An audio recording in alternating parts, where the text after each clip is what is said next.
अस्सलाम वालेकुम नाज़रीन।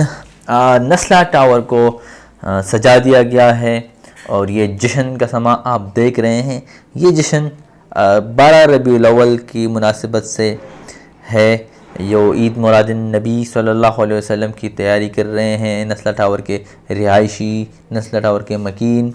आखिरी बार इस इमारत में ईद मिलादुन नबी मना रहे हैं और दुरूद सलाम की महफ़िलें यहाँ पर सजाई जा रही हैं। मुख्तलिफ़ फ्लैट्स में ज़िक्र अस्कार किया जा रहा है और दूसरी जानिब नस्ला टावर को गिराए जाने के अहकामात के तहत असिस्टेंट कमिश्नर फ़िरोज़ाबाद ने नोटिफिकेशन जारी कर दिया है, जो कि अखबारात में भी शाया किया गया है और बिल्डिंग के गेट पर भी नस्ब कर दिया गया है। और रिहायशियों को इसमें यह कहा गया है कि 15 यौम के अंदर अंदर इमारत को खाली करें और इसके बाद इसको गिराए जाने की तैयारी मुकम्मल कर ली गई है।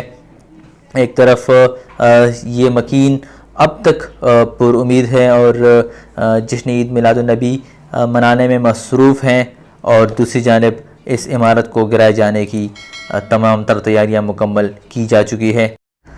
और हम ये मंज़र शायद आखिरी बार देख पाएँ कि ईद मिलादुन नबी की तैयारी के लिए इस नस्ला टावर को सजाया गया है और इस हवाले से हम आपको मज़ीद अपडेट देखते रहेंगे। देखते रहिए सी न्यूज़। हमारे चैनल को सब्सक्राइब करना ना भूलें। बहुत बहुत शुक्रिया।